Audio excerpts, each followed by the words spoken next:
Welcome to Freshly Grounded, guys. This episode is very, very exciting. It's with the operations director of HMC. HMC, as you guys would have, everyone's heard of HMC. You probably recognize it from going out with your friends and someone saying, is it HMC? There's obviously this big debate around different restaurants and people going to them and not going to them, whether they're HMC certified or not. And so this episode is such an informative episode, probably one of the most informative episodes that we've had with the operations director of HMC, which we're so grateful for Nadeem Adam, who is the operations director, for coming down from outside of London, traveling in to have that discussion with us. A very important discussion about halal meat, about what HMC do, how they certify their restaurants and meat providers, whether we should only go to HMC only restaurants. What I will say is that this discussion that we had is a discussion with the operations director from HMC, not with a scholar, and so we tried our best to stay away from scholarly discussions of fiqh and jurisprudence. Anything that is said in this podcast is not we're not saying you must or must not eat HMC. I think that the majority of people who follow me on social media and stuff know kind of where I stand with things and the kind of stuff that I eat. So that's not what it is. It's about HMC as an organization, who they are, how they monitor their food to be able to certify a company, whether it's halal or not. We discussed a bunch of your guys' questions that you guys had that we kind of put on our socials. Things like, for example, where are we? Let me even tell you guys the kind of stuff that we discussed. How they ensure that their food is slaughtered. We talk about the whole, what is it called? The stunning kind of debate. We talk about whether certain restaurants are halal, how someone can become HMC certified, how to see if someone is pretending to be HMC certified, how you can tell whether someone is actually certified and whether it's a fake certification, all this kind of stuff. The different supermarkets that have the different supermarkets that have halal butchers, which one of those supermarkets are HMC certified. So very, very interesting episode. I am very grateful to both HMC and to Nadeem for coming down. Also, just a quick note before we get into this episode to say, if you guys like these kind of episodes, if you guys enjoy Freshly Grounded, you like getting the insight, and you want to be able to support us and get a bunch of benefits, like getting every episode a day early, and some discounts and some early releases, etc. But mainly supporting the podcast, you can become a Patreon, which is kind of like a premium subscriber. It's very, very easy to do. You can just do it in a few steps by going to patreon.com/freshly grounded. That's patreon.com/freshly grounded. It's about £5 a month. But it goes a long way, and it supports the podcast a lot, helps us stand on our own 2 feet, helps us maintain the podcast, equipment, guests, guest expenses, and a bunch of other stuff. So if you believe in the podcast, if you love what we do, and if you support it, we would love for you guys to jump on board. There's no obligations, you don't have to, but it helps us to rely less on private sponsorships and a bunch of other stuff. You also get every episode ad-free. So yeah, if you guys would like to do that, you can. That's patreon.com/freshly grounded. And I'd also like to say that this episode was not sponsored by HMC. I thought I kind of got an email from them, and I thought it'd be very insightful to hear from them, because I don't think they've done anything like this before, but we hear about them all the time. So it's not sponsored by them, and it's not kind of a paid for ad by them. So without any further ado, enjoy this week's episode, guys, with HMC's operational director, Nadeem Adam. And welcome to Freshly Grounded, the brand new podcast by best friends Faisal and Sam. Huh? I said welcome to Freshly Grounded, After that bit. the brand new podcast And after that bit? by best friends Faisal and Sam. Really? Okay, welcome. Jazakallah, thank you for having me on. Assalamu alaikum. Wa alaikum salam. This episode is something one I'm very, very excited for, man. It was kind of like a bit of a last minute thing, so I am grateful to you for coming down off the whim. I know that you came from outside of London, Yes. and you kind of came last minute, so I appreciate that. Thank you so much. No, thank you for having us on your show, alhamdulillah. When I saw the email from Hassan, my ears propped up a bit, because HMC is obviously an organisation that is very well known. It's very well heard of by Muslims. especially because I think especially like the millennials, we love eating out. And so every now and again you'll hear questions like, is this HMC, or I only eat HMC? And so I think I'm very much that lay person who doesn't know too much about HMC, but hear of it all the time. We'll see the stickers and stuff like that. And so that's why I think it's an important episode, because I don't think HMC has, to my knowledge, done like many podcasts and stuff, as I was kind of saying just off air now, perhaps for our demographic. Would you agree? Yeah, we haven't really done much for the millennials, for the Gen Z, but alhamdulillah, we're on that journey, we're on that path, and it's a pleasure to be with your good self here this afternoon. Alhamdulillah. And hopefully we can definitely start speaking to the people that matter, inshallah. So when you say that you want to kind of speak to people, what is it that, what is the message that HMC want to even get out? Because from my perspective, it's just a monitoring board, but it sounds like it's a lot more than that. Yeah, I mean, I think, it's important to sort of go back to why HMC, started essentially. So HMC started back in 2003.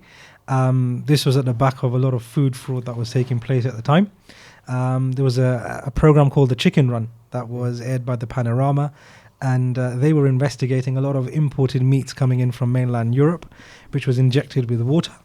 So the trading standards got involved, and they soon established that the chicken was obviously injected with water, which is obviously a huge trading standards concern, because consumers are essentially paying for water and not meat. And as they started to investigate the matter, they found that for the water to actually retain in the meat, the chicken was being injected with pork enzymes. Are you talking about halal chicken here?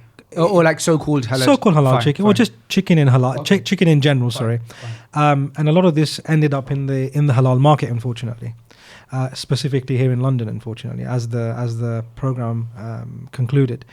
And obviously, when this aired, I remember being at university at this time, and it was a huge fiasco. Like, what are we eating? What are we consuming? So a few of the scholars in Leicester sort of started to do a bit of research in the supply chain, and they soon established that what was being labelled as halal didn't really conform to the standard of halal, unfortunately. Some of the things that they identified were blessed blades. So the Bismillah Allahu Akbar was inscribed on a blade, on a rotating blade even. Oh, really? Absolutely. They found tape recorders just being played, saying the Bismillah as the slaughter was being done. No way. There was stunning of animals, so animals were being electrocuted. They found non-Muslims carrying out the act of slaughter. And a lot that they found was being imported from countries that we probably haven't even visited, probably. So obviously this was obviously a huge concern for them. And then they came up with a system whereby, how do we sort of ensure that what we are consuming is genuinely halal? It sort of conforms to a universally accepted criteria where nobody can really point a finger and say that the standard that you've adopted is questionable, for example. So HMC adopted the standard which is universally accepted across the world, globally, in terms of, we don't accept any forms of stunning, we don't accept any forms of mechanical slaughter, we don't accept any form of gassing of animals, etc. So it was started in Leicester? Correct, yes. It started off in Leicester. And 2003, that takes me by a bit of a surprise, because I've only ever known, I've always heard HMC, so I would have thought that I've heard it all my life. But to know that it's less than 20 years old is surprising. Let's talk a bit about the stunning situation, because I know we don't want to go into a discussion of fiqh and jurisprudence and scholarly kind of discussions, but I know that HMC don't approve any restaurant or any type of meat that has been stunned. Is that because, and just let me know if I'm asking a question that's kind of out of the realm of, or sure, kind of is like a question to ask somebody else, but is that because when an animal is stunned, there's a likelihood that they could die? Correct. Okay, fine. So that's the fundamental reason, essentially, why HMC don't approve of stunning. Because they don't know if the animal died or not before stunning. Correct. Yeah. Fine. So it's not that it's because it's necessarily the fact that it's been done, it's the fact that it could have died. Correct. Yes. Fine. I think and I think the concept of HMCs is a lot more than just the stunning and non-stunning element. It's the continuous monitoring that we actually have at the slaughterhouses, at the production sites where, for example, burgers might be produced, a ready-made meal might be produced, a chicken nugget might be produced. So everything that particular site would be doing would be done in front of a HMC inspector. So we have full visibility, full transparency, and a full audit of that particular product. So it's not 5% is HMC and 90% is non-HMC. It's 100% is HMC because it's being done in our presence essentially. Fine. So you won't approve something unless you've seen the 100% Correct. So process. only HMC approved products would be allowed to be utilized as part of the HMC certified production. How long is this process? So let's say I have a restaurant or a food product that I'm bringing out and I want to get it HMC certified. Yeah. I approach HMC, is that how it works? Yeah. And then HMC would, how long are we looking at? So correct. So for HMC to be able to understand the traceability of where those products come from. So let's just say if a customer said, well, I buy 10% from HMC and 90% from somewhere else, for example, we have no visibility of what that 90% is. Was it stunned? Was it mechanically slaughtered? Was it gas killed? Was it even done by a Muslim, for example? Does it meet our standard? And because it doesn't, and because we have no way of knowing, we therefore will tell that processor that you can only use HMC certified products. And that way, when the products enter the supply chain, we're able to verify exactly where those products come from. Okay. So it's a very complex operation. Yeah. But I'm so intrigued by it, and this I think is a perfect platform for it because we have so much time. So a restaurant says they want to be HMC certified. Is that a service that they would pay for? Correct. Yes. Fine. And that's what HMC do. I understand that HMC is a charity. Correct. It's a registered charity and a not-for-profit organisation. Fine. So all of what we do is purely for the cause of ensuring that our community gets halal certified products. Alhamdulillah. Fine. So it's not to say that food that is not HMC certified is not halal, but it's an assurance that we have done the checks here. Correct. And we've seen 100%. It's a bit like other regulatory organisations. So if you're going to buy a car, you would simply do a HPI check, for example, to ensure there's no outstanding finances on there, to ensure that the car's not been in an accident, etc. So you would pay that small fee for a third-party organisation to give you that assurance that the car that you're buying is what it should be, essentially. And that's what HMC does on behalf of the Muslim consumer. It's a bit like yourself, for example, when you go to a restaurant, what level of understanding do you have as to where they buy from? Yeah. And it's a bit like the discussion we were having off air with your colleagues just a little while ago, that just because the person is of a certain demographic, they're okay to go there and consume. But it's not that person of demographic that assures that that particular product is permissible for a halal diet, for example. It's halal is a due process that needs to be followed to ensure that the compliance is met, and then anybody can sell it. You don't have to be of a certain demographic to be able to sell that product. I imagine that when there's controversy with regards to just halal food in general and halal slaughtering in general in mass media, that a lot of questions are asked to HMC, because I suppose HMC know halal slaughtering so well. Do you guys, is that a realm that you guys go into? Do you have a spokesperson who does kind of speak to media about that kind of stuff? Yeah, so again, that would be myself, unfortunately. Fine. So Fine. Who would have to deal with... There's probably not a question I can ask you that you haven't been asked then. Yeah, possibly. I'm sure you'll surprise me, inshallah. But yeah, I mean, we, unfortunately, if it's not the clothing that Muslims wear, the mosques that we pray in, or the food that we eat, that is demonized, unfortunately, and halal food is probably at the top of that list.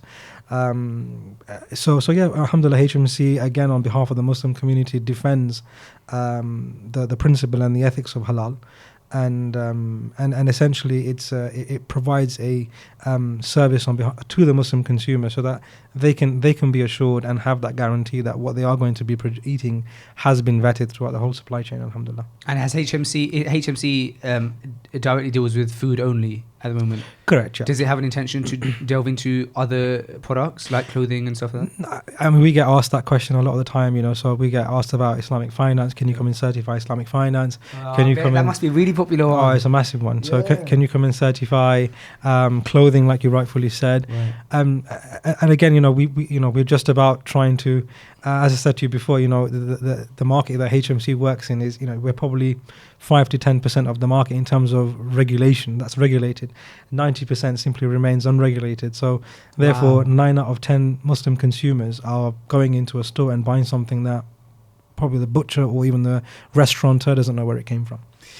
So there's a lot of work to do, basically. there's There's a lot more work to do in the halal food market. Absolutely. I think the whole community needs to be a lot more proactive. I mean, HMC doesn't get any financial benefit by going from 5% of the market to 10%. It just means that it can give the added assurance to the end consumer, essentially. So does HMC have any,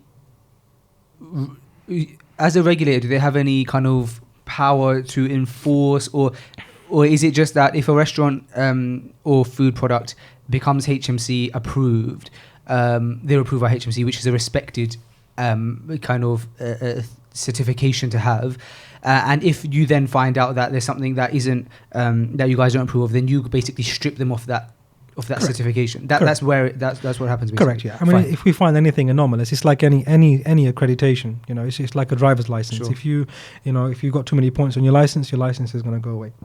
Okay. So it's pretty much, you know, if we find something anomalous within that store that goes against the HMC certification, the criteria, then obviously, you know, as a responsible organization, it would be in our interest to take that certificate away. And obviously there is a method of getting that certificate back, but they would just need to give HMC that confidence. I mean, the wonderful thing about HMC is that we don't just issue the certificate to a shop. You know, we would go to that shop a minimum of 4 times a week on a random basis. So we make spot checks there to ensure that they're only selling HMC certified products. So essentially, we've probably got just under 1,000 shops that we certify. We're making approximately 16,000 spot checks across the country to our members, and that's the level of confidence that we want to give to people like yourself, my family, my friends, my 2 little girls, who will probably in the next 10 years be, I mean, Hassan said earlier, Gen Z. I don't know what generation they come from, but you know, that's the ultimate. The ultimate is that you know, as a community, we're here to stay. And we need to ensure that the generations to come can be assured that whatever they will be eating will be genuinely halal. Alhamdulillah. So I have so many questions. So these spot checks, Yeah. because I want to know how these things can be policed long term. Once a restaurant becomes certified, how? I imagine that, let's say, for example, there's thousands of restaurants that are HMC certified. How can one organization constantly keep on top of whether they are still maintaining halal standards? Are you guys regularly going to the places where the meat is sourced or slaughtered? Yeah, absolutely. It's a wonderful question. Like I said, I mean, it would be fantastic with a projector here, put it up for you. But inshallah, I think what would be beneficial for someone like yourself, inshallah, is to come out with us. I'd love to. Inshallah, so, you know, yourself and whoever you think can actually take benefit from this. If any of the listeners want to email yourself and want to come along with our team and really see it firsthand, alhamdulillah, we'd be more than happy to take you guys along. Fine. Alhamdulillah, it's a good thing we've got time, so I'll happily explain to you the whole process. Please. So the HMC certification starts at the point of slaughter. So a HMC inspector or inspectors, depending on the size of the production site, they would be present throughout the entire production to ensure that the HMC standard is being adhered to. Okay. So everything is happening in our observation. So we don't just issue them with a license to kill, essentially. They're doing it in our presence. So therefore, it's real-time certification, as I call it.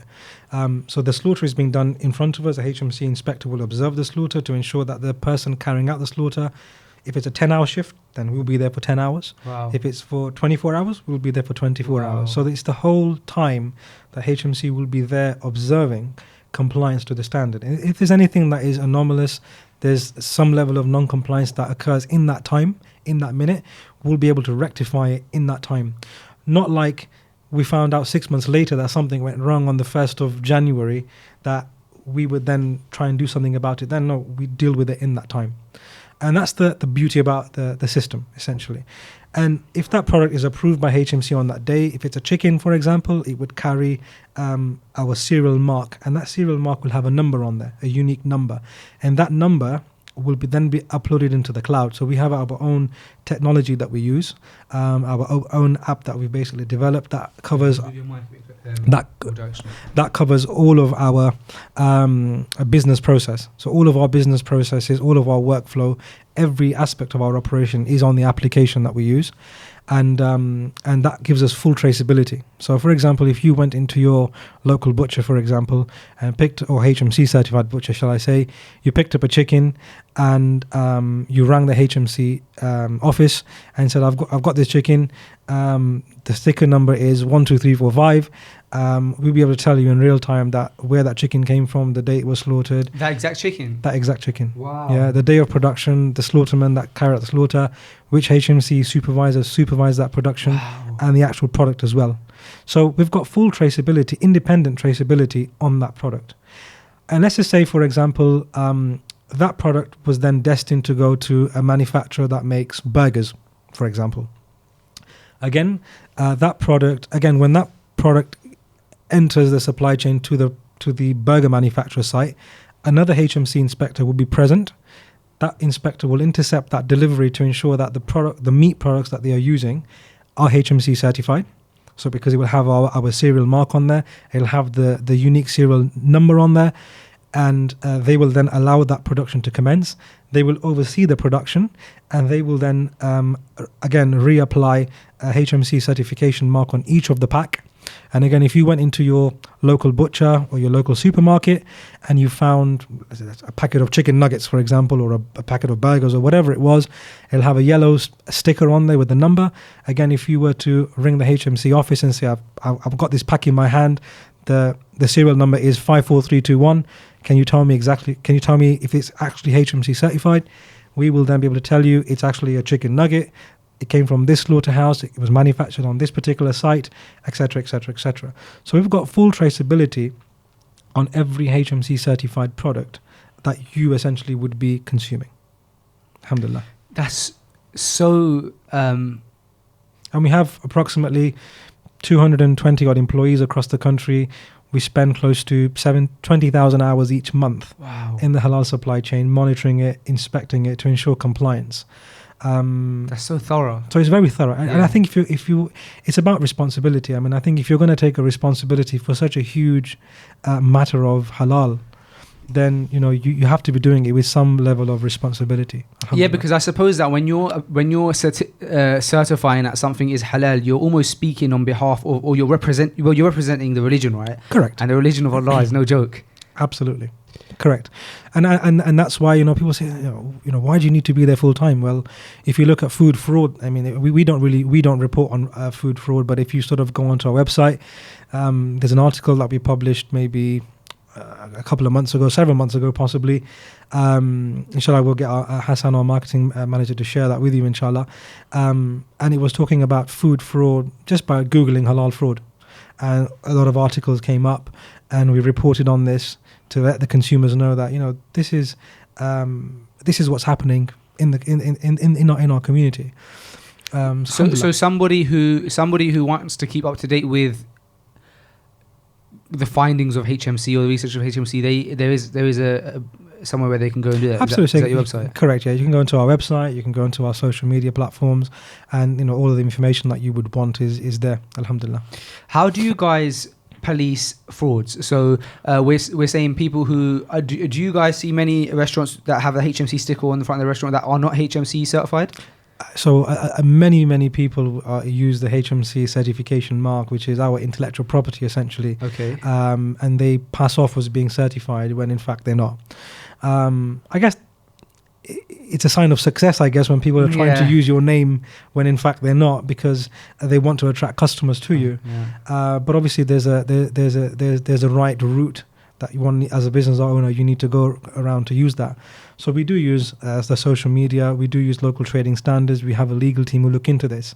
But again, it's very, very costly, unfortunately. And as a charitable organization, it's a cost that sometimes a lot of the time we can't sustain, unfortunately. Of course. But there are many people, again, if you go onto our social media, you'll see exactly who those organizations are who claim to be HMC when they're not, unfortunately. Have you personally ever walked in, being the operations director, you obviously have a lot more knowledge. Have you ever walked into a restaurant and asked, you says you're HMC, can I see your certification or anything like that? Correct. I mean, I've never done that myself, to be fair. Oh, I would have thought that would have been a good story to tell. Absolutely. But I think why, obviously this is probably going to go out and everyone, and to be fair, I've kept a very low profile in terms of who I am, right?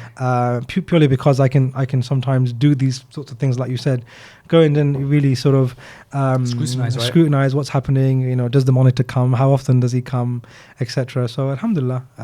But yeah, there are many many shops that claim to be HMC when they're not, unfortunately. Can a restaurant who, let's say they get all of their meat from a HMC certified butcher, can they then say that they're HMC certified, or do you still have to come in and improve that? Correct, because the HMC scheme is about monitoring. It's about the inspection. It's about the continuous, rigorous monitoring that we do that allows us to quantify that he is or she is buying HMC approved products from the right source, not saying, buying 90% from the right source and 10% from somewhere else, for example.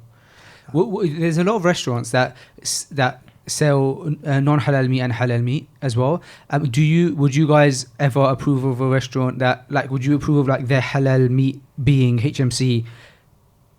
Do you understand the question I'm asking? No, absolutely. No, we wouldn't. So all the meat would have to be HMC certified. We wouldn't approve any organization that wanted to be HMC approved but sold alcohol. So we wouldn't certify those those restaurateurs either, unfortunately. No. So you do monitor not only kind of manufacturing and supply chain, but right to the very end of the actual restaurant as well, and how food is prepared in the restaurant? So like I said, we would go to that restaurant 4 times a week to check that they're only selling HMC certified products. So it's continuous understanding of where they're buying from, how much they buy, who they sell to, which supplier they buy from. So we've got all the visibility in our application in terms of how much is being supplied, who is it going to, where they're buying from, etc., etc. So it's a complete cycle that we have visibility over, alhamdulillah. What about non-meat related products? Do you guys look? Yeah, we do. So we do non-meat based products as well. So we have, if you go onto our website, you can see a lot of the non-meat products that we certify. We have a lot of vitamins that we certify, supplements, makeup, sweets, drinks, chocolates, etc. So there's a whole host of different products that we certify in terms of the non-meats as well, alhamdulillah. Fine. So me as layman, asking the operations director of HMC, what is something that you could tell me that would probably surprise me? Like, for example, that perhaps something either... What do you tell? Is there anything that you ever kind of you're sitting around with your family, or you're at a wedding or something, and they find out about your job and you say something and that it takes them by shock, like a certain product not being halal, or a certain product actually being very halal, etc. To be fair, I mean, a lot of the time, regardless of me working for HMC or not, I think if you look at the high street, every other store seems to be a restaurant or a takeaway. Yeah. So there's a massive demand for it. I think I'm not going to mention the brand names, but a lot of questions come about asking as to whether certain organizations are actually halal, do they serve halal, and what do they do? And my response is obviously very clear that it's not HMC certified, so therefore I have no understanding as to where they buy their meat from, where they're buying from, unfortunately. But I think alhamdulillah, I was blessed with my firstborn 5 years ago, alhamdulillah, and when my little one was born, mashallah, you have that added concern of responsibility that up until the age that she moves on and she's a young woman, alhamdulillah, I'm responsible for her.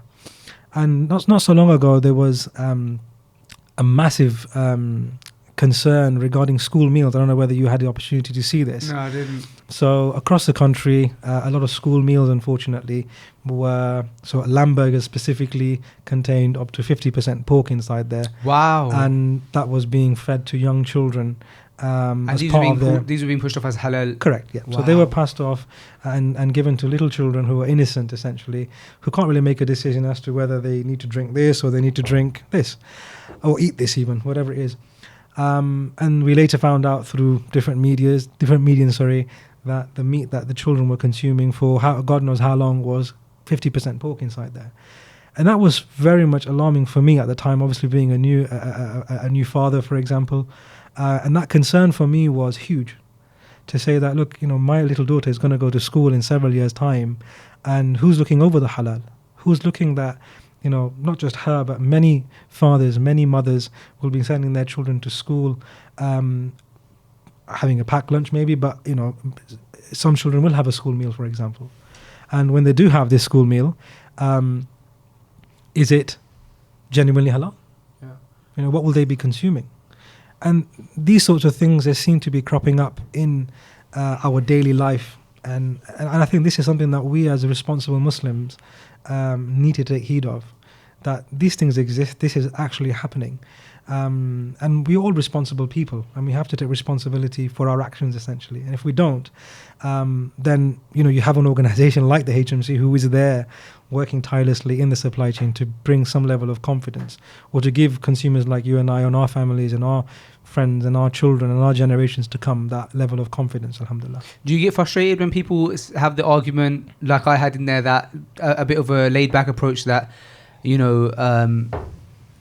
is what it is? If I'm being told it's halal, bismillah. Does that frustrate you? I understand that concept, because if I take my HMC hat off for a second and I put the layman one on, I can understand that, because it's mind-boggling. I mean, I've been doing this for 10 years and I'm learning every day. You've been in this post for 10 years? I've been working in the halal sector for 10 years, yeah, alhamdulillah. So in terms of learning, it's a new trick every day that you've got to keep up with. There's something new happening every single day. So for the layman to be able to go and to try and do some level of research is a next to nothing exercise. It's very, very difficult. And that's why you've got an organization like HMC who does this. It is its forte. It's its core business. This is what it needs to do. It's there to provide a service and to do the research and to understand where products come from, to understand the supply chain. So all that consumers like you and I need to look at is the certification mark, to have that confidence that, this is something that's above board. But I think with the level of education and shows like yourself and information that's available in your hand now, you've got a mobile, you've got a smartphone that you do so much with today. Information back in 2003 when HMC started was, it was a dial-up internet, information was not in your hand. There was no social media back then. Whereas today, information is available as quick as you can turn your head. Alhamdulillah. So to say that the information is not there, I wasn't informed, I don't know how to get that information, I think it's tricky. It's a cop-out. Yeah. A bit of a cop-out, I'd say. Alhamdulillah. Yeah, you're speaking to someone here who kind of adopts that mindset a lot. And I think you're right in many ways that it can be a bit of a cop-out to say, look, how am I supposed to know? Especially, I think my argument, or something very beneficial from even just the previous half an hour of having a discussion with you, is that I've learned a lot more about who HMC are and what it is that they do. I think when you hear the word thrown about a lot, or the acronym thrown about a lot, is this HMC or I only eat HMC? It's very easy to say, it's just to ignore it or whatever. But when you understand, or when I now understand what it is that HMC are doing, when they're monitoring every step of the process to certify that something is halal, and it's such a stringent and strict kind of monitoring, it does kind of seem to make sense to say, it's safer to only go with HMC certified. I'm conscious of saying that because I have a knack of saying something on the podcast, and then I'll get called out when like some especially guys listeners see me in like Nando's and like, I thought you said this, but what I'm saying is that what you're saying makes complete sense. It makes a lot of sense, and you're right. Perhaps it can be a cop out sometimes to say that we don't have the information ready at hand. Again, whether to, I know that your role here is to kind of explain what HMC do and whether something is HMC certified. You're not making the argument that this is definitely not halal. Correct. And I understand that for that, obviously, you have to perhaps have everything that you eat almost has to be like looked into and perhaps get the advice of a scholar. But it's still very, very informative to understand kind of how HMC do their processes. How did HMC grow from being something, like you said, dial-up internet? There wasn't much access to the Muslim community on a mass scale in 2003. How did they grow from being, some people in Leicester, some scholars in Leicester who decided, look, we have to be able to monitor these processes, to being something that's almost globally accepted? Are you guys international? Alhamdulillah. So we are approved by the municipalities in the Middle East, as well as Dubai. So there are HMC certified products going into Dubai, going into Qatar, hopefully Saudi Arabia very soon as well, inshallah. So how did you go to that level of, let's even just talk about the UK, of being this, being the kind of the mark setter kind of in the UK for like stamping if something is HMC certified, because it very much so is seen as a very high, very respected certification by across the board. How did it get to that level? I think it's consumer choice essentially. It's how do brands get to where they are? Yeah. For example, it's because the consumer wants it. They understand the problem and they essentially understand the solution that the organization is bringing to the table. And ultimately, I mean, HMC is not a business whereby we have certain KPIs for the day, for the week, for the month, for the year.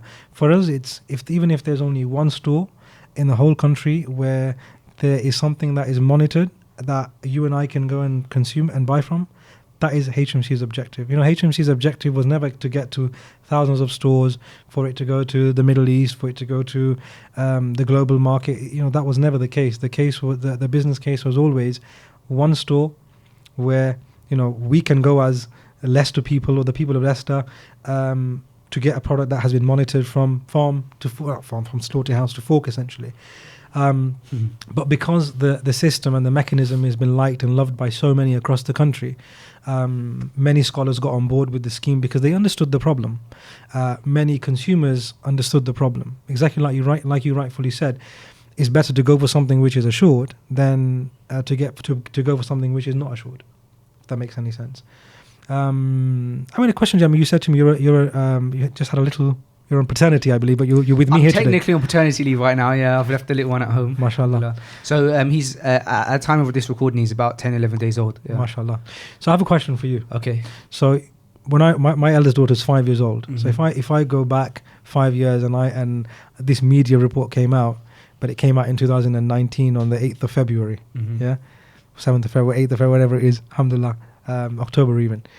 How would you feel if your little one, for many months, was fed pork when you thought it was supposed to be halal? Yeah, I'm very angry. Yeah, if I'm being honest, I'd be upset. I'd be angry. I'd feel like I'm getting, I've been misinformed as a parent. What would you do about it? Now, with HMC being around? No, just generally. What would you do about it? What could you do? I think there's nothing really that I could do to make a big change other than make sure that they, I don't know, eating only the fish or veggie option at school. Okay. But it would be nice to know that there's an organisation who was policing it and one that I trusted, if that's what you're asking.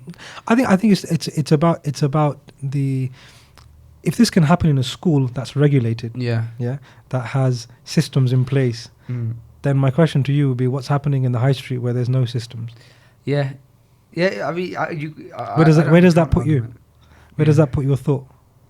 It makes me think. I don't know.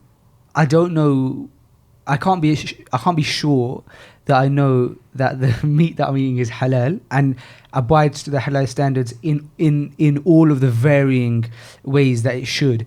In the sense that the animals shouldn't see other animals being killed, in the sense that it shouldn't be done with a cassette. And if there is an organisation that exists that checks every single one of those things, then perhaps it's better for me to go with HMC kind of regulated or certified places. That's me being honest. Absolutely, and I appreciate that honesty, because it's probably the same thought process that many would have. Yeah. But I think it's a journey, Definitely. as you rightfully said, how this concept, mashallah, that you set up came about. It was a journey in your life, and I think halal especially with all the eateries that are opening up on a daily basis, who claim to be halal, it's very difficult for a layman to know what's actually happening. For example, there's products that come in from Brazil, there's products that come in from China and Poland and Romania and Hungary, and who's there checking? Who's there to check that actually it adhered to the standard that is universally accepted by all? So it wasn't a tape recorder, because it might be accepted by somebody in Poland. It might be accepted by somebody in Poland that mechanical slaughter is okay, or inscribed blade with Bismillah Allah Akbar is okay. But is that acceptable to you? And who's there to check that it wasn't that? Yeah, I think that the takeaway that I've taken from this conversation with you is very positive one, and it's that my perception of HMC perhaps before was that HMC are kind of saying this is halal and this is not halal, this is halal and this is not halal, but rather what they're doing is they're monitoring places who say they're halal and monitoring every step of the way, and they're just saying that we have done our checks and we will HMC certify them, but you're not saying that therefore all of these other meats are not halal. You're just saying that we wouldn't certify them because we only certify restaurants that, for example, are not stand and don't kind of also serve alcohol and all the other kind of means. So that's a surprise to me, because I wouldn't say I thought that HMC were very judgmental as an organization, but it's nice to know that how pure, and I'm saying this because I'm speaking to the operations director. So if I were perhaps speaking to someone who was an employee who was even amazingly, but even someone who, for example, just did the monitoring, I would struggle to accept everything that they say. But from someone who's perhaps able to manage those people, coming from you explaining how HMC works, it is very reassuring to know and to see kind of how transparent of an organization it is. I think, mashallah, that it's the employees that make the organization. Alhamdulillah, someone like myself wouldn't have the ability to be sat here if it wasn't for the 220 or 30 employees that we have right now, who are either working in a slaughterhouse, working in a production site, going to these shops on the high streets to check that everything is HMC approved. Alhamdulillah, they are essentially the champions of our organization, mashallah.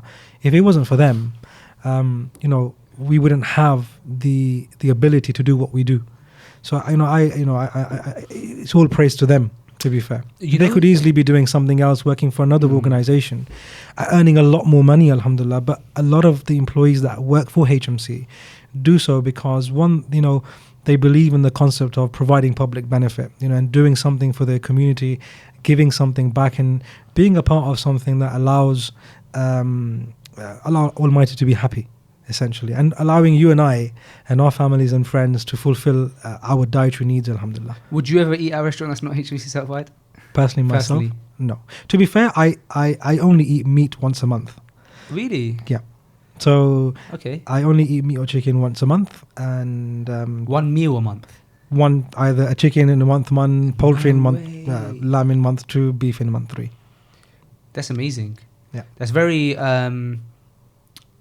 that seems more in line with the Sunnah than kind of what most people do, because we had brother Abdul Hakim from Sunnah Remedies on many times, and he in his first ever episode of us talks about how the Prophet sallallahu alaihi wasallam, his diet was that of a flexitarian, and that the majority of his diet would be veg, and then every now and again would incorporate meat, unlike what the majority of us overindulgence in meat at this moment in time. So yeah, I think for me, yes, I would only eat a HMC certified restaurant, and the reason for that is because I can be confident. Yeah. And going into a non-certified arena, I don't know the supply chain. And it would be quite foolish for someone like myself, working for a decade in this supply chain, to go into an unregulated environment and consume something. So it'd be quite it'd be quite foolish for me to do that. But do you understand the reasoning of a person who was to say, look, just because it's not HMC, this X restaurant isn't HMC regulated, it doesn't make it not halal. And so I believe that what I'm eating is permissible for me because there have been checks to see if it's halal. There is an opinion to say that it's halal, and therefore, according to my research or understanding, what I am eating, I can't guarantee that's haram, and doubt doesn't necessarily take away assurance, right? Do you understand that argument? Not really. I don't see that as a logical argument at all, because if you're on Edgware Road, you wouldn't run across a road by looking left or right. You would look left, right, left, right, and then you'd cross, because you have a level of doubt. If you run across that road, you could get run over, for example. But there are monitoring agencies who have perhaps more knowledge than the layman, who have said that we've done our checks and this is. So if you put into perspective, if we take yourself as an example, so I don't mean to put you in the hot seat, but no, feel free. Alhamdulillah, if you were to go to a restaurant, what would you ask? What would you look for? I would look to see that a restaurant sells their food is halal. Correct, but how would you check? I wouldn't look for a HMC certification only. No. So let's just say if it wasn't HMC certified, okay. Obviously HMC. Oh, so you're saying how would I check? In theory, correct. Not if they have a certificate. No, correct. Just what would be the steps that you would take to ensure that this particular store is compliant, and in the time that you're there, be able to ensure that they are compliant. I mean, that's a tough question, because in the time that I'm there was nothing that I could realistically do. And I feel like I would have to be very well studied on halal and halal slaughter, and therefore I would rely on perhaps some trusted scholars or teachers. But what if the scholars have no understanding of that store? I'm just talking about you go into on the high street today, for example. You go into the high street and you go in and ask the question, Assalamu alaikum, are you halal? Yes, I'm halal. Look, I've got a sign on my window. But what is the check? That sign doesn't make that food halal. What are your checks as an individual to ensure that this particular shop owner is selling you halal? But I think at that point the conversation does become about jurisprudence, because the conversation is, at what point does onus become on the person eating it? Because someone could make the argument that if that person said it's halal, bismillah, in the sense that the onus is not on me. And now that's a conversation that has to be had with someone who can explain who the onus is upon and to what extent you do the checks. So I think that's what I think is it is an individual choice. So HMC is not the end all and be all. Of course, it's a consumer choice, and like you rightfully said, within your friend circle, or you've heard it that somebody will say, look, is it HMC certified? I only eat HMC. So that's a choice that they've made because they've possibly understood the concerns that exist in the supply chain. Yeah. But like I said, in today's generation that we live in, the information of fraud taking place is in our fingertips. It's in our palm. We can see it. I can understand that argument if, for example, we were living in an era where information was not as widespread as it is today. The information that we can gather within a second. You can see on food ordering apps within minutes to order your food. I mean, as we came in with one of your colleagues earlier today, a driver delivered some food here to the offices that we're in. So it's as quick as that, to be fair. But I'm saying that I understand the argument with regards to places that stun, and again I'm worried about getting into a conversation with jurisprudence, but I understand if for example if the discussion is that this meat is stunned and therefore we don't know, I understand that argument. But if you walk into a restaurant and you ask if they're halal, and I'm saying that there is a chance that they all of their food is completely halal and is done in the correct way, but they just don't have a certification, maybe they've not sought it or something, and just because there is a large amount of food fraud going on in the world, to say that this food is not halal is a difficult step. I know you're not saying that. No, we're not. I know you're not saying that. We would never say that. Of course, and I do want to make it clear that you haven't said that. We never say that at all. but I'm saying as a personal choice that therefore it could be possible that eating that meat of that restaurant is fine. But I know your argument is that I agree, but we're just saying why not be sure and only go to certified. And I'm not even saying that just go to something that's HMC. That's not what I'm saying either. Right. I just want the listeners and people further afield just to understand and take that responsibility and onus upon themselves to a certain extent. And like I said, there's meat coming from the global supply chain. Yeah. So just because a box or a pack says it's halal, doesn't mean it's halal. There was lamb burgers in the UK, produced in the UK, containing 50% pork in it. That was sold that's to a very children. scary thought. That's a very scary So, thought. I go back to that point because that's a reality. That's ultimately a reality. Halal zabiha is a process. In an ideal world, there's no need for an organization like HMC. There's no need for any regulatory organization that exists in any sector. But organizations like ours, regulatory organizations, exist to bring some level of confidence, to bring some level of standard that people can work to, and give that confidence to the end consumer, essentially. If a person wants to see if a restaurant is HMC certified, where can they do it? Let's say they're going out and they look at a restaurant, they just want to see if it's certified. Can they go on your website and search that restaurant? Yeah, so if you go onto the HMC website, www.halalhmc.org, you can actually find the closest HMC certified store that's closest to you where you're stood. If you're looking for a specific shop, you can even type their name in, and if it comes up, brilliant, they're certified. If not, they're obviously not approved by HMC. And generally, before you even get to as you get to a HMC certified store, each one would have a yellow window sticker that'll say that they're certified by HMC. They'll be on the HMC website, and they will also have a A3 sized certificate that they would display within their store as well, alhamdulillah. So there's 3 ways of knowing as to who's HMC certified and who's not HMC approved. Yeah, I'm on the website now. I'm going to do a little search for a place near me. And my geography is terrible, so please don't ask me where they are, who they are. No. I'm not going to put you on the spot. Don't worry. Right. You've got many restaurants here. How can I can't search with like address or something? Yeah, you can. You should be able to search with address as well. Because I'm on the. Let's have a look at what you're doing. So I want to go to suppliers because if you press shops. Okay. Because I want to look at a butcher, certain if butchers. If you go to that bit there. Yeah. And then. Okay, so let's see if I type in my postcode. Okay. And that should hopefully that will bring up a list of all the current certified members. Okay, there's I've heard of all these, and there's some ones that surprise me that they are. Why does it surprise you? Because they they surprise me because they're like just I wouldn't have thought that they would have like there's catering companies and stuff, Sure.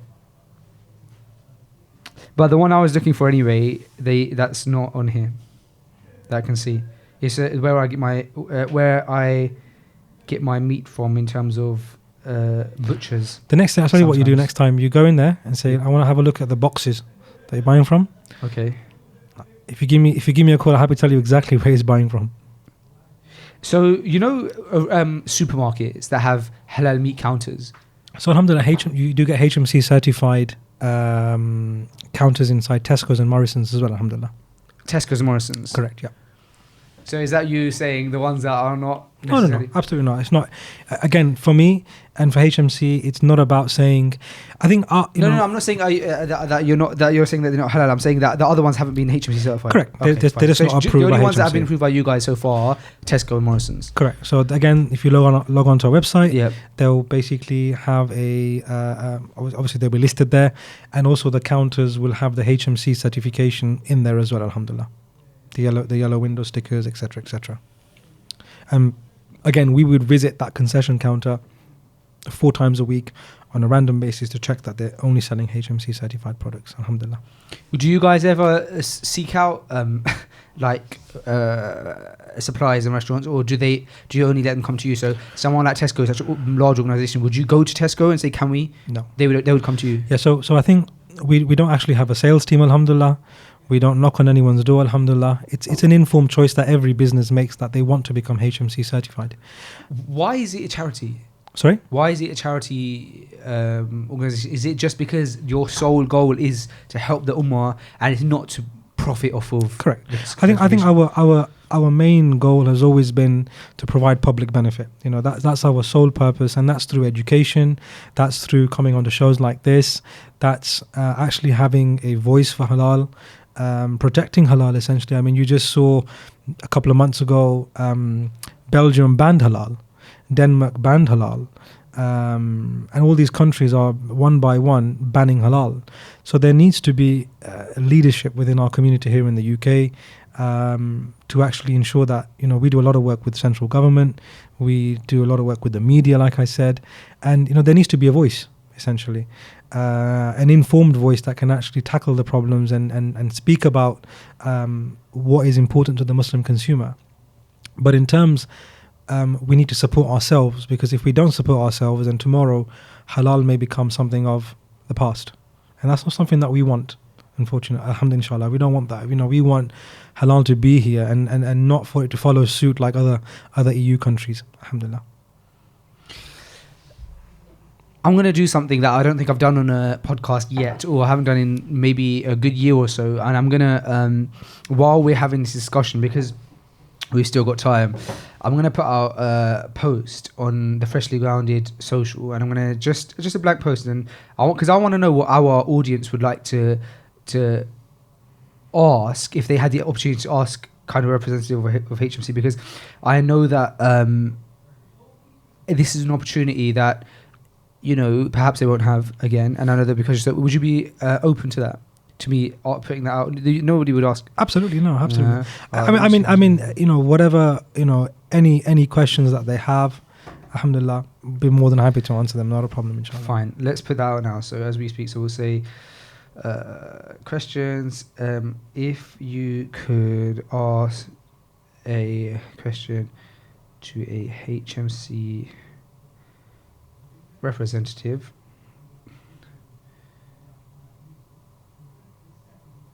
actually, let's put it.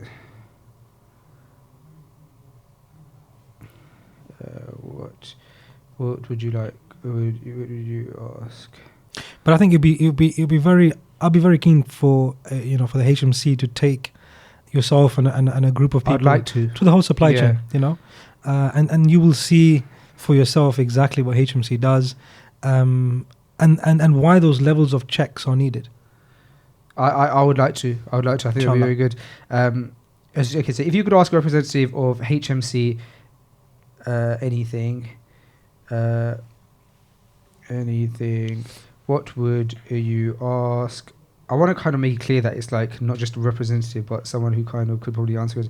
If you could ask what's the adjective for a representative that's like senior? Senior.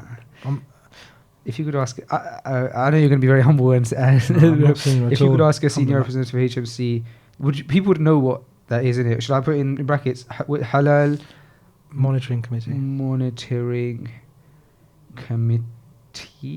I don't know if I spelled that right.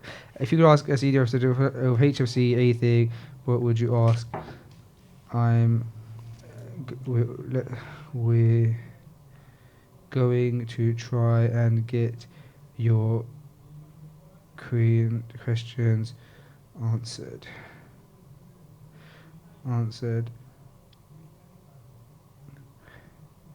P.S. Maybe. Okay, I think that. Sorry, this is not good. This is not good audio for a podcast, but the people will be fine with it because we're getting some questions. Maybe don't ask.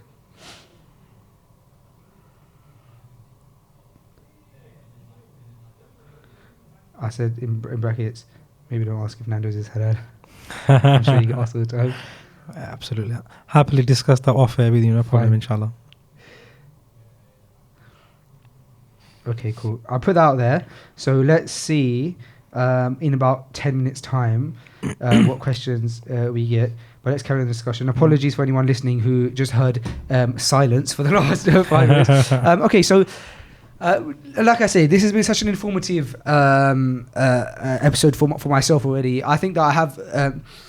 I think that I realise that it's only my fault that I haven't done more research into HMC, but now I feel very blessed to have the opportunity to speak to someone like yourself, to be educated on it, and I can't deny anything that you're saying, if I'm honest. The things that you're saying make complete sense, especially more than anything, the fact that the lengths that you go to make sure that something is kind of being manufactured in a way that is certified by HMC, like even staying in the operation from when it starts to when it finishes.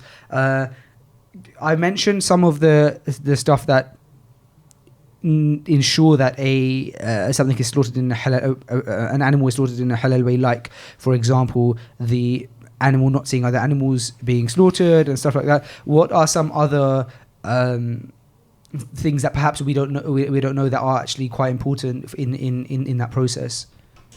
Yeah, obviously the animal needs to be alive at the point of slaughter, and that's why HMC simply stays away from stunning, because there are many different methods of stunning. Unfortunately, there's water bath stunning, so the chicken is dipped into water that has an electric current running through it, and there's a risk that it will die as a result of that stun. Very painful as well, doesn't it? Absolutely. There's captive bolt, which is used on larger animals, where they would it's like a gun basically, so they would put it's like a gun, and they would shatter the skull, and the animal would die. So these are the reasons why we simply stay away from, I would call them horrific. Yeah, because one of the parts of halal is that the animal kind of suffers the least amount of... Correct. Right. And we obviously believe that the incision to the neck is the stun, essentially. So that sort of, as soon as you sever the arteries, that makes the animal insensible to any pain. There is no reception between the brain and the central nervous system. And the animal would just bleed out. Visually, it may not look correct, but its movement is so that all the blood can come out of the body, so that so that any impurities are no longer within the meat, and therefore it's pure for us to consume, essentially. What about the time? What about if when you eat red meat, and you can order steak like medium rare, well cooked, and all that kind of stuff. The ones that are like rare or medium rare would still have blood, right? Or I think how does that work? Because I don't really eat red meat too much. So I like I said, I'm not much of a rare person. I'm more of a well done kind of guy. Can a Muslim eat rare though? I presume they can, yeah, because it's the meat that they're consuming, and it's free from all of the impurities now. Fine. Which essentially it's the impurities which are carried inside the veins and the arteries is where the impurities really sit. Alhamdulillah. Fine. So back to that discussion of things that are important. Yeah. Sorry. So the animal needs to be alive. Fine. No forms of stunning from as part of the HMC standard. No forms of stunning would be allowed. No form of mechanical slaughter. There's a new phenomenon of gassing animals. I've never heard of that. So what do they do? So chickens would enter a gas chamber and they will be suffocated to death. And again, that will be impermissible for Muslims to consume, because it's not halal anymore. No matter how many times you sever the arteries correctly, it's not halal for you to consume.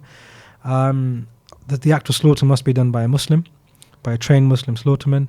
And obviously the most important element is that the animal is blessed in the name of Allah subhanahu wa ta'ala at the time of slaughter. Every single animal must be. So it's not batch blessed.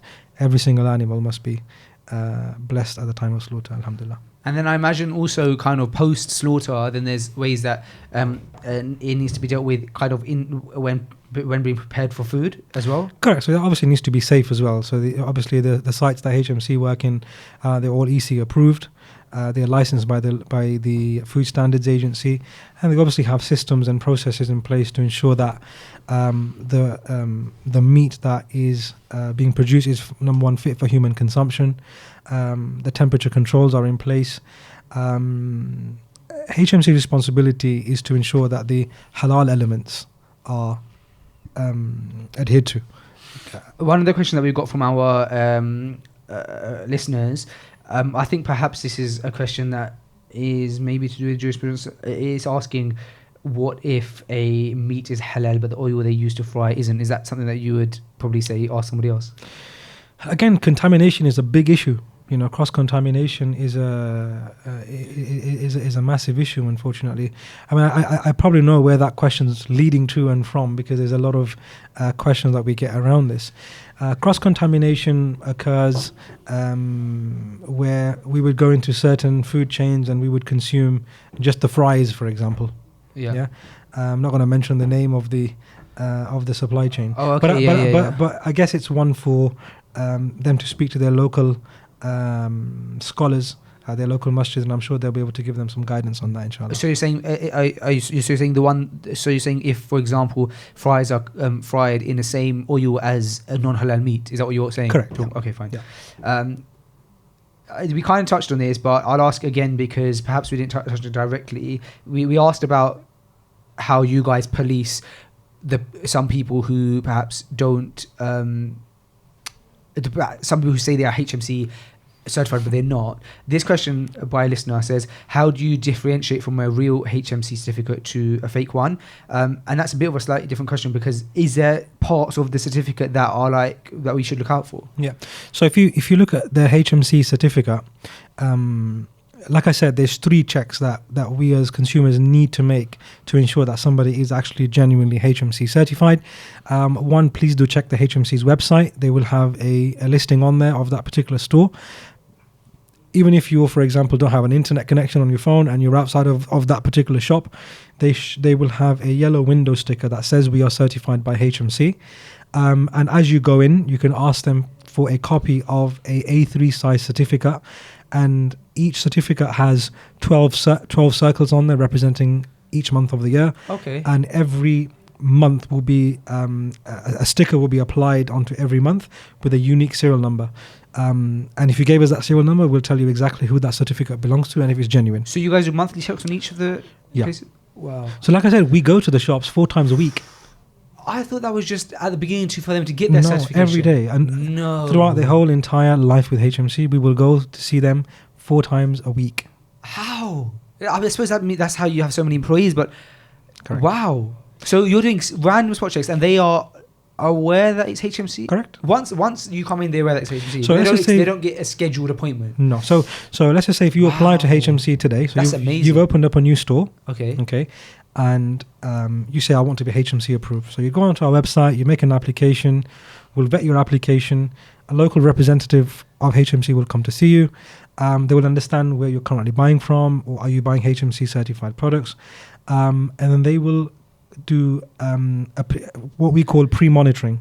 So we would pre-monitor your shop essentially for a period of 2 weeks. Amazing. So we would make 8 spot checks in that 2 week period. If we're satisfied that your supply chain is where we expect it to be coming from, we would then issue you a certificate.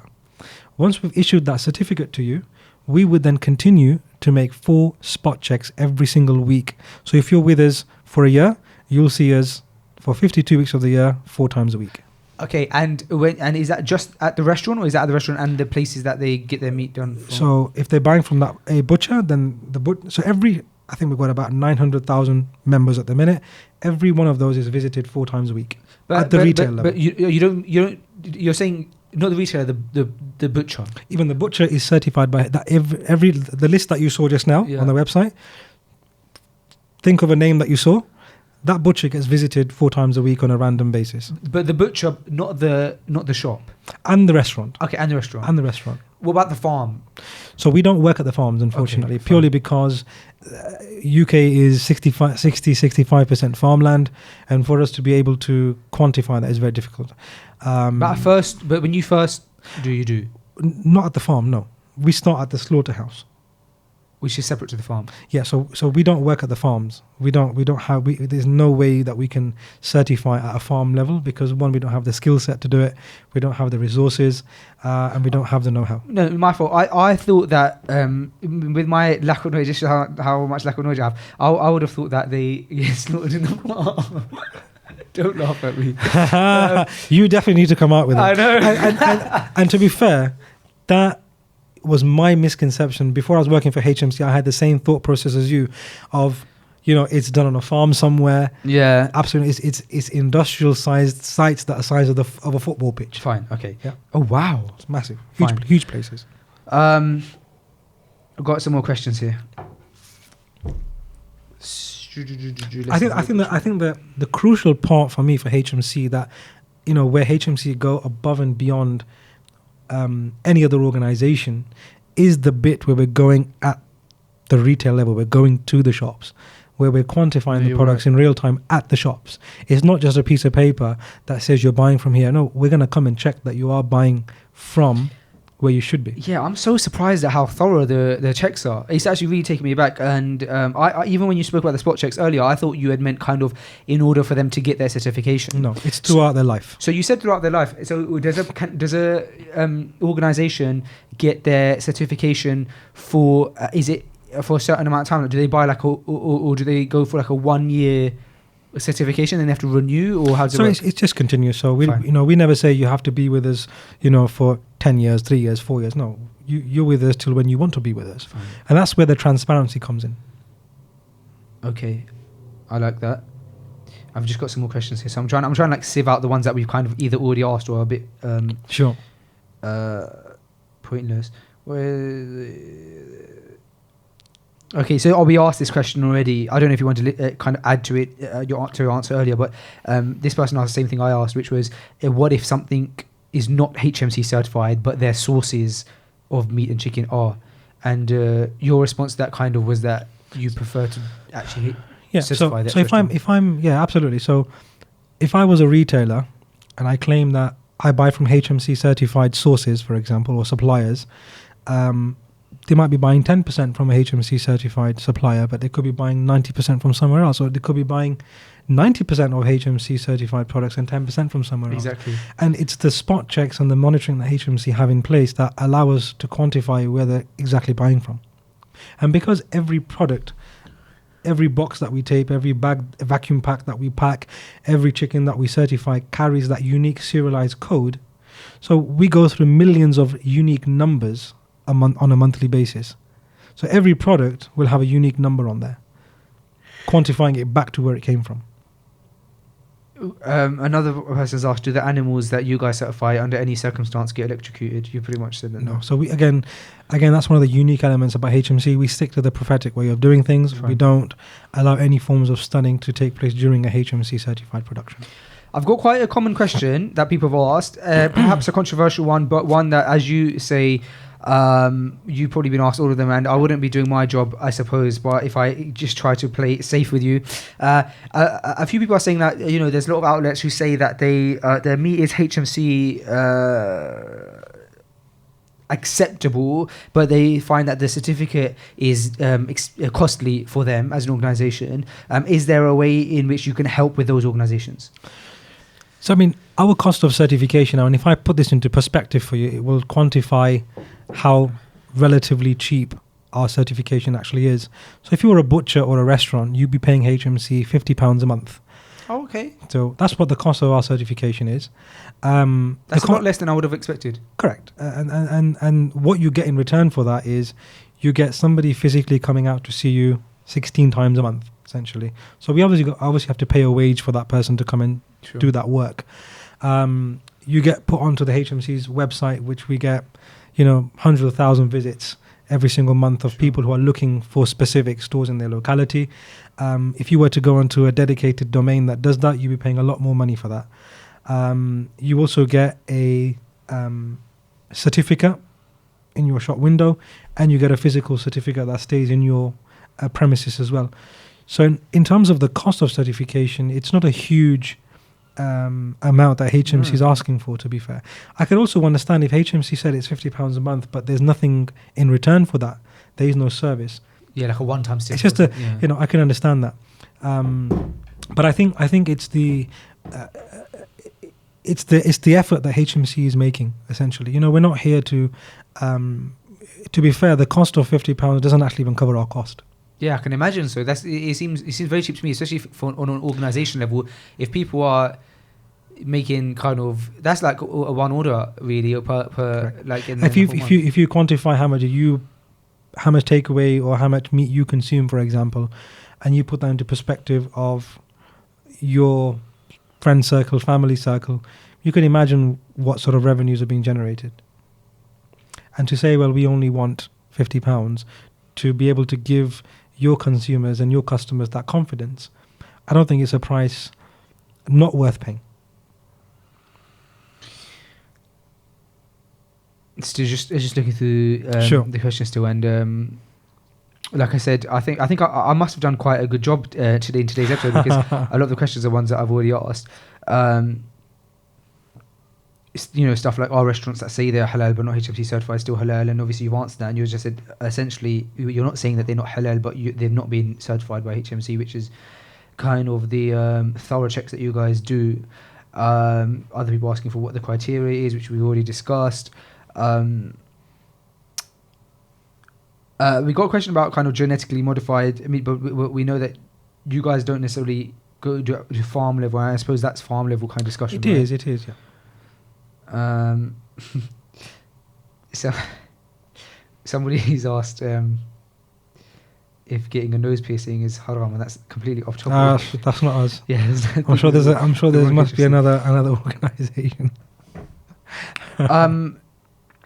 Someone said Sensations crisps. Obviously, because there is that conversation of like, there's every now and again these things come up in on Twitter or on Instagram. Kingsmill bread, Oreos, Sensation crisp, Walkers, like there's always a thing coming up. Oh, I just heard that this is how. Do you guys ever delve into any of those kind of things?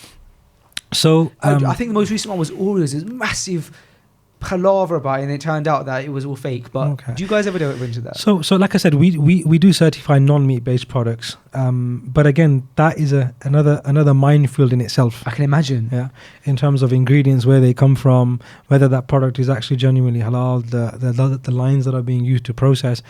So again, without knowing the ingredients, without knowing the components that are used, without knowing the process that they use to actually produce the products, it would be quite difficult for us to say yes, it's fine, or no, it's not.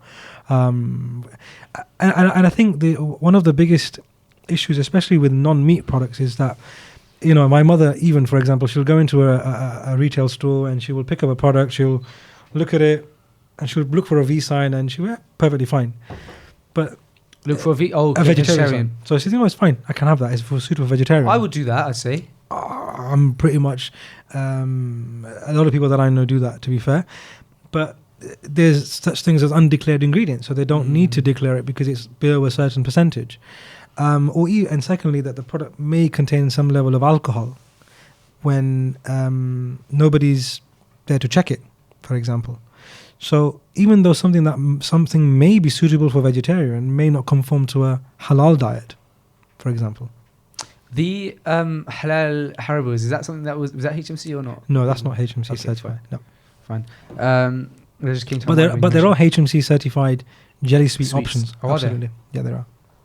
It's funny you mentioned the vitamins, because I've actually had vitamins that were HMC approved. Alhamdulillah. Yeah, and they were very nice. So I got gifted them. MashaAllah. Yeah, they're very good. Let's carry on looking through these questions. I'm glad I did this actually, because it seems like our listeners are very passionate about this topic, as all Muslims seem to be, which is good. Alhamdulillah. Alhamdulillah. Someone said that they love the work that you do, so they must be quite well informed as to kind of how you guys operate and what you guys do. Another one said that they don't have questions, but they are very inspired by it. How can you make sure all is kept halal? We've already discussed that. Why should we trust the HMC certification? I think we just discussed that. I think that's been the best takeaway for me from this episode, is like understanding kind of how, like I said, how thorough everything is with you guys. I think it's a choice, isn't it? I mean, you have a choice to buy the car that you want to drive. Yeah. Why do you drive the car that you do? because you trust what it does. Exactly. You know, it takes you from A to B. But why do you need a Bentley? You know, why do you need one of those? Yeah, very true. I know exactly I agree with exactly what you're saying, and I'm also very bad at. I'm being very rude because I'm also very bad at multitasking. Right, what I'm gonna do is I'm gonna leave this for another 5 minutes or so that they can build up, because I think that these questions have been. I think a lot of them. I think it's very beneficial because a lot of people are asking questions. Sure. Also, a lot of the questions that have now been put, kind of other than the ones that I've asked, are ones that I asked earlier on. Mm-hmm. So what we'll do is we'll kind of round up the discussion, and then kind of the last. Kind of right towards the end, after the kind of conclusion, we'll have a look to see if there's any kind of refresh. Yeah, absolutely. Questions. So day to day operations manager, because that's one thing we haven't discussed, is kind of your role personally. I know we were discussing the organization in general. I'm sure that your role is like humongous, and you have so many different fields that you have to go through. But what is it that on a day to day you're doing, and then kind of who do you directly manage underneath you? Alhamdulillah. So, like I said, I mean, I have a great team, mashallah, that does a fantastic job on behalf of HMC and first and foremost, but also on behalf of the community to give them that added assurance. So like I said before, if it wasn't for them and their sacrifices and their efforts, you know, HMC wouldn't be where it is. So, you know, a massive thank you to them firstly, but a massive thank you obviously to the consumers who support the organization, that champion the organization. And we only do this because there's a need and they understand the desire of wanting to consume genuine halal, consume something that is regulated, something that is certified. So my role within the organization is obviously to overlook the operations to ensure that our strategies are correct.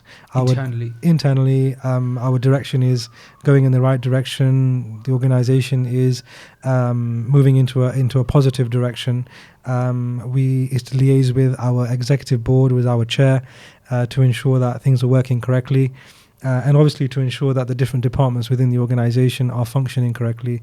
And obviously looking at ways of how we can improve the organization and implementing projects with different team members above and beyond the business as usual components, alhamdulillah.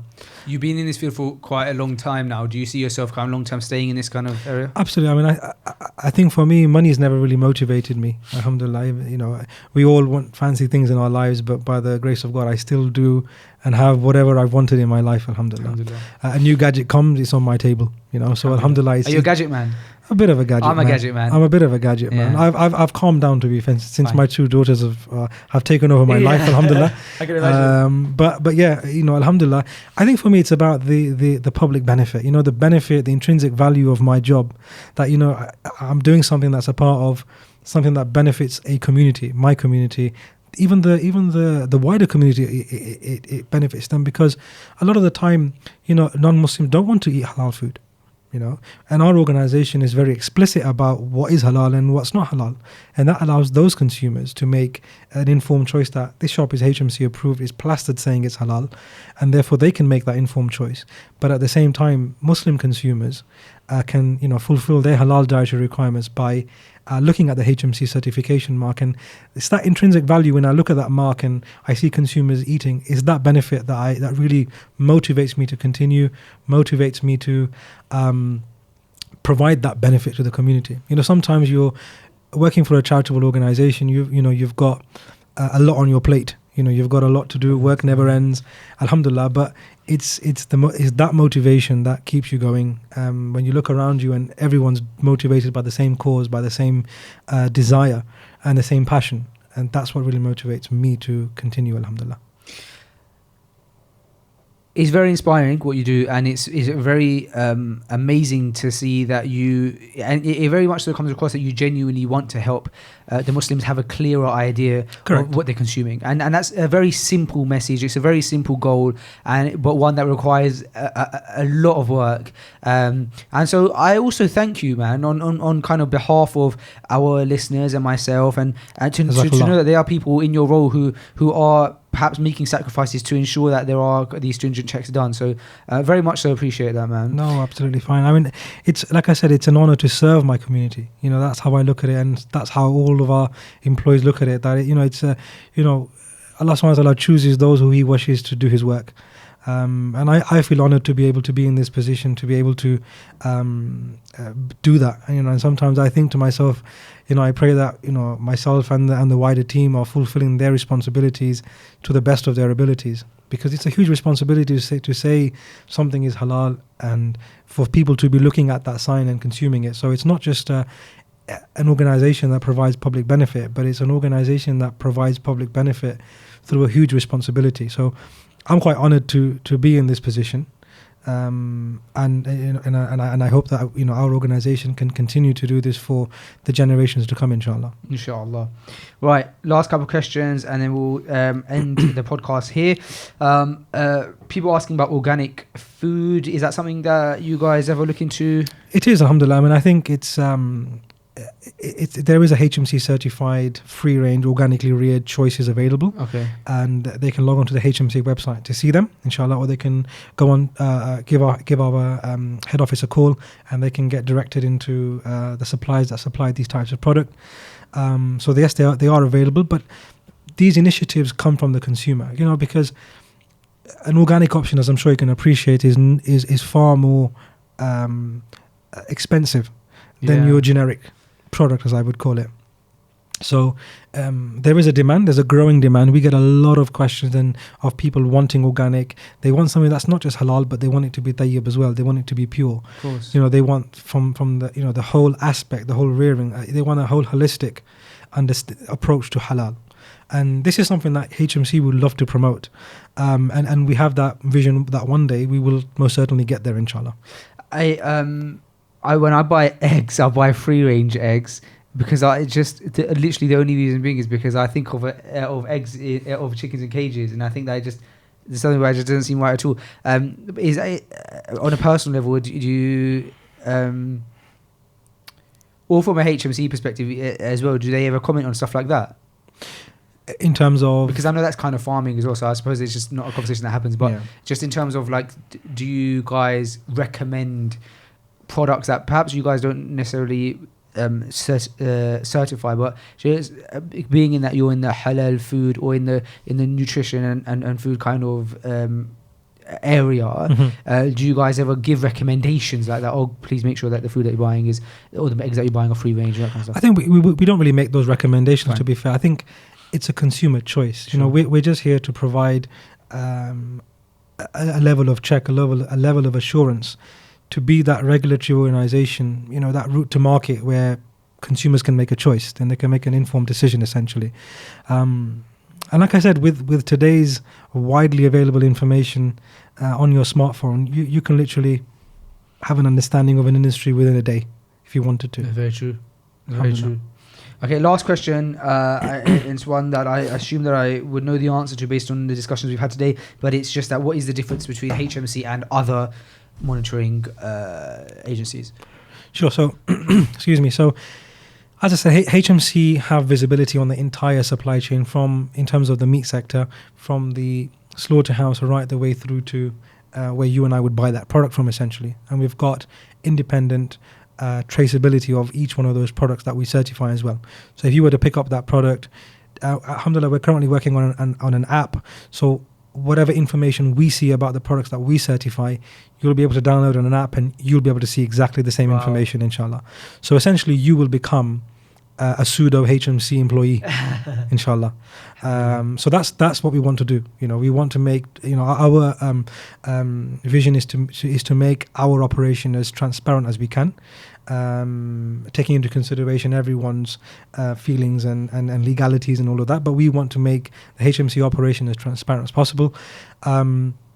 Again, we don't accept any form of electrocution, no mechanical slaughter, none of the controversial elements that where fingers can be pointed or that doubt exists. So we don't obviously ensure that. We don't do those things, sorry.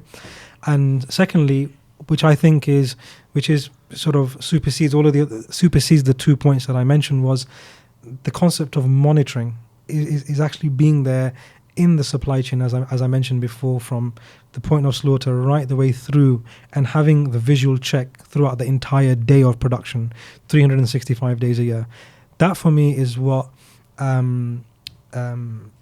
sort of, what's the phrase I'm looking for, is differentiates our organization to the other organizations that are out there who would possibly just issue a certificate and see them once a year.